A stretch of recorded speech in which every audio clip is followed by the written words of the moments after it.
Bonjour à tous, j'espère que vous allez bien. On se retrouve aujourd'hui avec une nouvelle vidéo sur le disco. Donc je m'excuse si c'est un peu plus sombre que d'habitude, mais je filme et il fait déjà un peu nuit. En plus il a plu, du coup avec les nuages, enfin voilà, il fait pas super jour.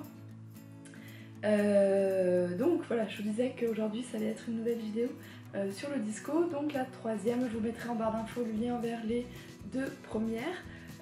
Donc je vous parlais de l'histoire du disco et un peu dans la deuxième de la musique sur laquelle on dansait, un peu des enchaînements, comment ils étaient construits. Et aujourd'hui j'avais envie de répondre à plusieurs questions qui m'ont été posées donc par vous, par des abonnés, et que j'avais trouvé voilà, assez sympathique d'y répondre. Donc je vais y répondre moi, et puis j'ai aussi posé la question à des coéquipières avec qui je danse depuis plusieurs années, qui elles aussi donc ont donné leur point de vue et leur propre histoire avec le disco.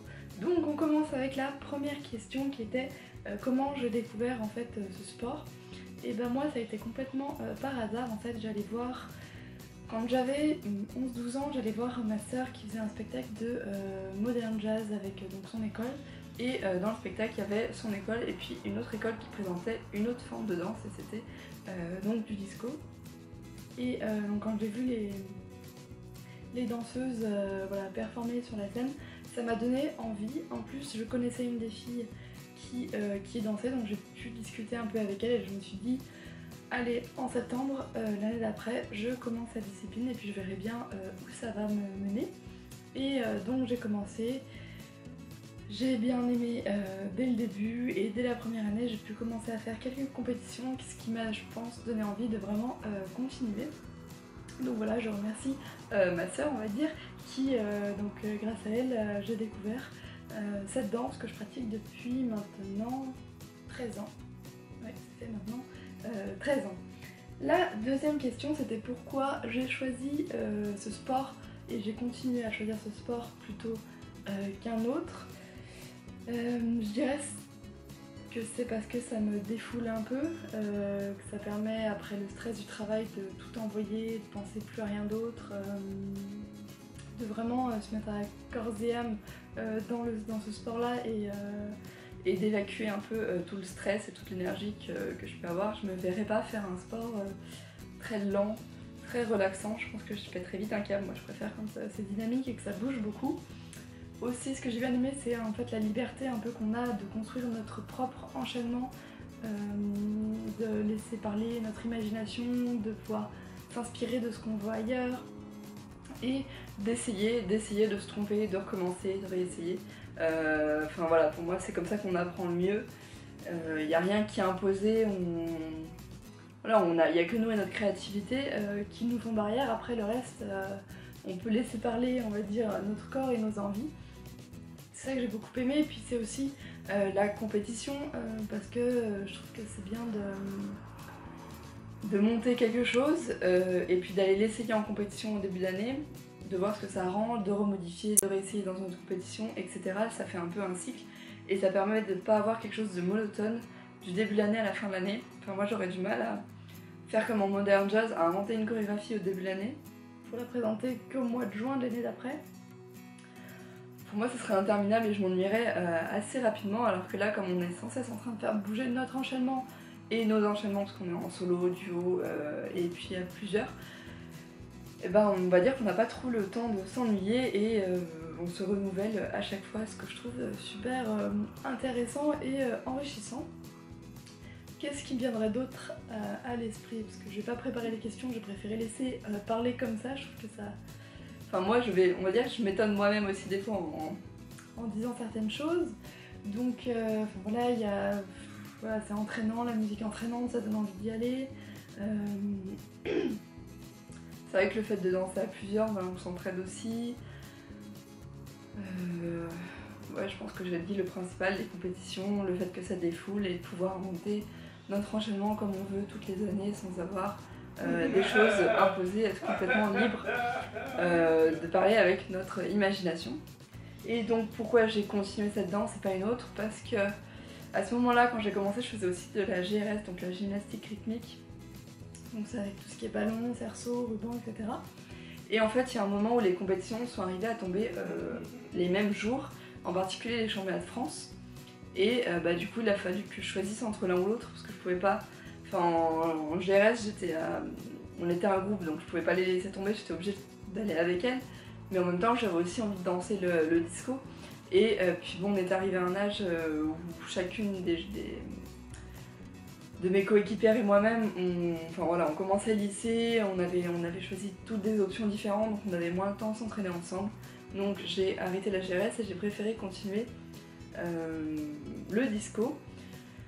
J'ai aussi tenté des sports à plusieurs, comme le basket, mais je sais pas, il y a le disco qui m'a donné envie de continuer. Parce que c'est à la fois quelque chose qu'on fait seul en solo, mais aussi qu'on construit à plusieurs quand on est en duo ou même à 7 en small group.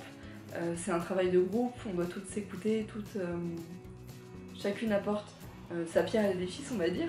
Et puis on n'a pas un coach qui derrière nous gueule dessus dès qu'il y a un truc qui va pas. Parce que ça j'en ai connu en GRS et j'en ai connu en basket et c'est vrai que c'est pas ce que j'ai préféré. Je préférais en fait quand le coach il est là simplement pour nous conseiller, mais qu'après la motivation, il faut qu'elle vienne de nous-mêmes. Et que si on n'est pas motivé, ça veut dire qu'on n'a pas envie de faire cette danse et que ça sert à rien de se décarcasser pour y arriver. Enfin, moi, je préfère que ma motivation, elle vienne de moi-même et que ce soit moi qui ai envie de me déchirer en compétition, qui ai envie de tout donner, plutôt que ce soit parce que quelqu'un m'a dit de le faire que je me donne à fond. Donc, voilà, pour moi, c'est mieux quand ça vient de moi. Je pense que c'est pour ça que j'ai continué cette danse. Et puis, elle m'a permis de m'épanouir, de faire un peu tout. Enfin, elle m'a suffi à elle-même. En plus, avec les entraînements et les compétitions, c'est vrai que c'est compliqué d'avoir un autre sport à côté, mais voilà, pour moi, elle m'a toujours permis de me défouler, de me convenir parfaitement. Et j'ai pas senti un manque quelque part à côté. Une autre question, c'est les difficultés et les points négatifs de ce sport. Donc les difficultés, c'est que le souffle, comme vous avez pu le voir, il faut arriver à le conserver. Des fois, après 2 semaines de vacances, on va dire par exemple 2 semaines d'arrêt, ça paraît pas beaucoup, mais en fait on perd énormément en dynamisme et en souffle si on s'entraîne pas pendant 2 semaines. Donc c'est arriver à conserver le souffle, arriver à se motiver, à se dire allez je vais m'entraîner à faire mon enchaînement à fond. C'est un peu comme se dire allez je vais aller me crever pendant 1 minute jusqu'à plus en pouvoir.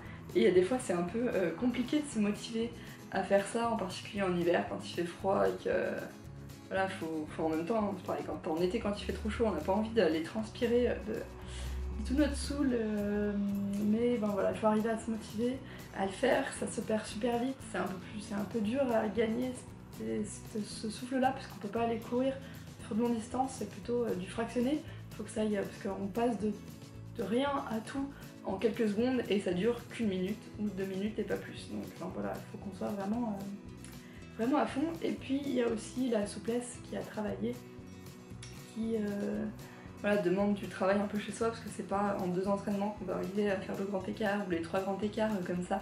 Ça se travaille tous les jours pendant des mois. Et c'est pas tout le temps évident, pareil, de se motiver le soir à travailler sa souplesse ou grand écart, il faut s'échauffer, il faut se motiver à se faire souffrir en fait, c'est ça. Le disco, c'est quand même se motiver à se faire souffrir. Il y a la partie bien où on invente l'enchaînement et puis après il y a la partie un peu plus compliquée où il faut apprendre à tenir de 0 à 1 minute. Parce que des fois on invente et ça va bien. Et quand on essaie de tout enchaîner, et on se rend compte qu'au bout de 30 secondes déjà on n'en peut plus et on n'arrive plus à faire les mouvements de bras ou de jambes pour la suite. Donc voilà, c'est la deuxième partie du disco qui est un peu plus complexe, on va dire, qui demande vraiment d'avoir envie, d'avoir la niaque, envie d'y aller. Parce que si on n'est pas motivé, et à partir de ce moment-là, on va pas se donner à fond et on n'arrivera jamais à tenir l'enchaînement et à le faire bien quoi. Si c'est pour le finir en ayant les bras à moitié pliés et les jambes qui montent pas, c'est moins cool quand même, ça c'est sûr. Les autres points négatifs, c'est que c'est violent. Donc les blessures, il y en a pas mal quoi, que ce soit des petites déchirures ou des grosses, des entorses, tout ça, ça arrive facilement, il suffit qu'on ne soit pas bien échauffé. Et on peut vite se faire mal. Il y a des problèmes aux articulations, à tout ce que vous voulez parce que voilà, on a des mouvements de bras qui sont de plus en plus rapides, de plus en plus... Ouais voilà, de plus en plus rapides, et c'est pareil si on s'échauffe pas bien les épaules, le cou, tout, dès qu'on fait un mouvement super violent, et bah il faut avoir préparé son corps avant, sinon c'est assez compliqué. Et on va dire qu'en compétition c'est compliqué de bien se préparer parce qu'on essaye de se préparer à l'avance, on commence 1 heure avant. Le problème c'est que des fois ça prend du retard et puis bah on veut pas se fatiguer, donc il faut pas non plus qu'on se fasse trop à fond. Et en même temps faut pas se déséchauffer, donc je trouve qu'en compétition il y a des fois c'est difficile de tenir son corps préparé à l'effort qui va arriver avec le stress en plus qui arrive, on n'a pas envie de se faire un point de côté ou quoi que ce soit. Parce que si on commence à avoir un point de côté, ça va être très difficile de tenir la minute. Donc voilà, ce sont pour moi les points négatifs de cette danse, mais qui sont tout à fait surpassables et pas insurmontables. Et pour finir, c'est qu'est-ce que je pourrais dire pour vous donner aux autres envie de le faire. Bah, si vous avez envie de vous défoncer, de laisser parler votre créativité, enfin, moi rien qu'en j'entends la musique j'ai envie d'y aller, envie de tout donner quoi. Déjà là, même si je suis assise, bah voilà, j'ai envie d'y aller, j'ai envie de... Donc si vous avez voilà, un peu de peps d'énergie, vous avez envie de dépenser, que vous aimez les paillettes, que vous aimez toutes les couleurs un peu extravagantes, là il n'y a pas de souci, c'est au contraire ce qu'il faut pour aller en compétition, si vous aimez la compétition, et même si vous aimez pas, il n'y a pas non plus un esprit de compétition au point que tout le monde déteste tout le monde. Je trouve qu'au contraire il y a de l'entente entre les danseurs, entre les différents clubs, et c'est ça que j'aime bien aussi, puisque voilà, on partage des choses, on danse tous la même danse, donc autant partager plutôt que s'affronter. Et enfin voilà, franchement, n'hésitez pas, si vous voulez avoir plus d'informations sur qui donne des cours ou, n'hésitez pas à m'en parler en commentaire.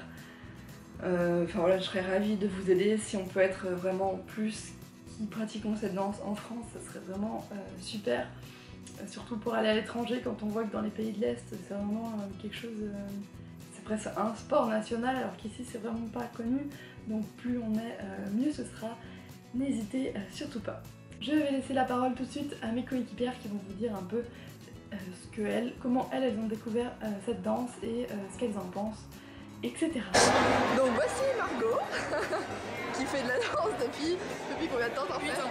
8 ans. T'as découvert comment le disco? Par une copine qui en faisait et qui m'a dit de faire avec elle. Et pourquoi t'as fait ce sport plutôt qu'un autre? Parce qu'il me défoule, parce que c'est une danse que pas tout le monde fait et que du coup c'est devenu une passion. Et les points positifs que tu trouves dans cette danse? Ça défoule, c'est beau et il n'y a pas tout le monde qui en fait, donc c'est hyper impressionnant. Et il y a des points négatifs? Bah, j'ai une tendinite à l'épaule, voilà. En fait en même temps on est toutes cassées, hein, c'est forcément un truc. Et bah merci d'avoir répondu aux questions. Merci. Donc on retrouve cette fois Sarah, mon mini-moi. Hein, depuis quand tu fais de la danse? Depuis 12 ans. Depuis 12 ans. Et comment t'as découvert? Parce que je voulais faire de la danse et ma maman elle m'a fait essayer plusieurs types de danse et je suis restée là. Et pourquoi t'as choisi de continuer ce sport plutôt qu'un autre? Parce que ça permet de bouger, c'est une danse qui bouge par rapport à d'autres, c'est des foules et puis on s'est fait des potes d'ensemble. Et du coup les points positifs Et ben les points positifs, on peut voyager, parce qu'avec la compétition on voyage un petit peu par rapport à d'autres. Et puis ça défoule et puis ça fait du bien et puis ça permet de s'exprimer quand même. Et les points négatifs? C'est dur physiquement des fois quand même. On arrive à se faire des petites blessures. Et voilà. Ouais. Et bah merci beaucoup. De rien. Cette fois on retrouve ma soeur, hein, ma petite soeur. Depuis quand tu fais de la danse? Depuis 13 ans. Depuis 13 ans. Et comment t'as découvert?